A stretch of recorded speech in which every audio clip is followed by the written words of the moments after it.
Basically aku visual artist, buat any creative work visually, sama ada illustration, visuals for pre-production, storyboarding, concept art, character design and whatnot. And then also animation, physical art macam mural dan sebagainya lah. The food that I serve is for confinement mummies, they who just gave birth, or some mummies who have miscarriage, and then there's also some mummies who went through very major surgery, like they have to remove their whole uterus, so it's kind of major surgery lah. I spent quite a huge portion of my career in advertising, in digital marketing and traditional advertising.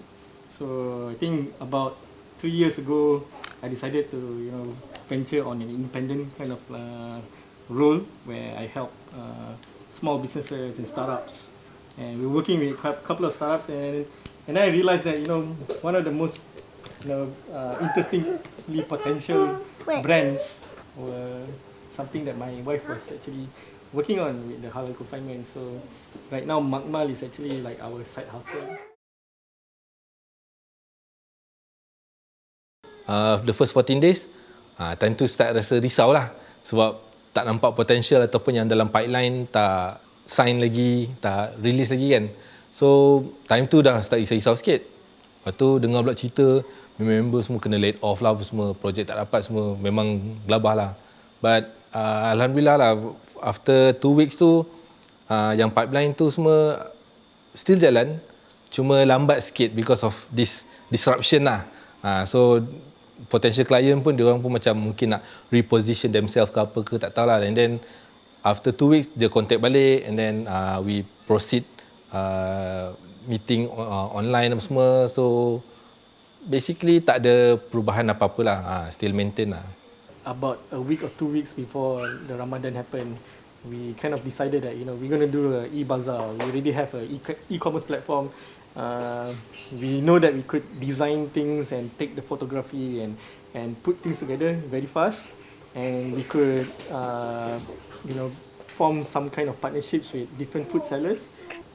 So we introduced that deliveries should always be the next day, so that people can plan their food better during the Ramadan, and we would lessen the food wastages for the food makers. Yeah. So we was quite surprised that people were quite open to that. Nobody questioned it. Nobody was complaining about having their food sent the next day. I mean, we clearly put it out onto the website that your food will be delivered the next day, but I was actually expecting quite a number of emails. No emails at all. Nobody complained. Everybody waited for the food next day. So I think if you look into the future and you look into the post-COVID-19 landscape in many food industries, right, you can actually take a lot from that. That people can change their behavior. Under MCO sebab maybe tak ada sekolah, tak ada school session. So pagi-pagi diorang turun je, lepas mandi turun, buka komputer, check homework ataupun check apa-apalah yang session yang cikgu dia dah sediakan. Kalau tak ada that day, kita orang akan bagi. But usually the morning session tu kita akan focus on academics lah. And then after that, barulah diorang akan buat apa yang diorang nak buat. But basically again, being kids kan, diorang jenis kalau time diorang slacking off tu memang slacking off lah. So basically we have to macam schedulekan diorang. Katakan okay, hari ni jamming, okay, nak buat stop motion esoknya ke, but we have to kena schedulekan lah, dan actually kena ketuk lah.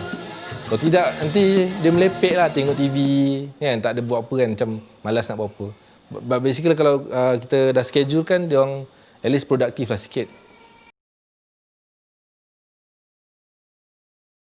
I think it brings a lot more meaning because we spent a lot of time together at home, right? So and we every single buka puasa was at home. We finally got to see our parents after almost two and a half months of not being able to see them. For Hari Raya, actually, it was a lot more meaningful for us in a low key way. You know, it wasn't to show. Raya tahun ni lain lah. Macam biasalah, semua orang rasa benda yang sama kan. Lain daripada sebelum-sebelum ni. Tapi orang kata teknologi ada, so kita boleh Zoom. Biasalah pagi raya kita boleh Zoom mak bapak, adik-beradik semua, tak ada masalah. Tapi bak kata orang, ada kurang dia, ada baik dia.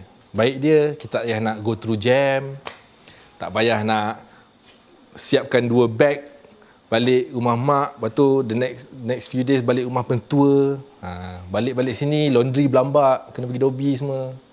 So blessing in disguise. So kita bersyukur benda tu. So happy lah juga raya ni. Adalah baik buruk dia. It was a funny situation for us also, like, you know, we were running a confinement food business, right, and this is like a running joke with a lot of my friends, like, when I left advertising and said that, you know, I'm going to join my wife, you know, we're going to run this confinement food business, and our main market is the postpartum moms and the post-surgery patients where they need to recover, and then suddenly, because of the MCO, everybody is in confinement, right? Suddenly, like, out of a sudden, you know, our market suddenly started to become bigger than you know, what we thought or what we had before. And nak recovery rate tu memang lama lah. Dia kata ada yang kata sampai 15 years, 10 years to 15 years.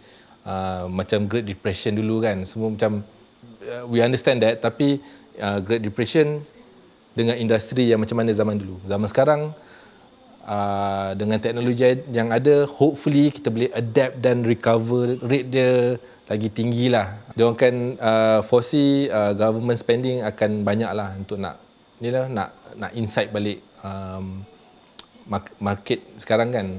Dan hopefully industri yang saya terlibat tu pun akan termasuklah dalam package rangsangan tersebut.